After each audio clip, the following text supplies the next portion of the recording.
కర్ర ఎక్కడికి తీసుకొని పోవాలి కర్రని? ఇదిగో ఇదిగో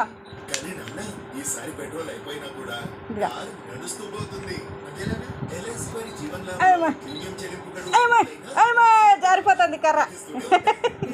నాది కర్ర. ఏం చేయాలి కర్ర తీసుకొని? ఏం చేయాలి? అబ్బా అబ్బా నేను కొడతాననేసి బయటికి తీసుకొని పోతావా దీన్ని? ఏది కర్ర తీసుకొని బాదుతా ఉండు, కొడతా ఉండు. దెబ్బలు దెబ్బలు పడతాయి.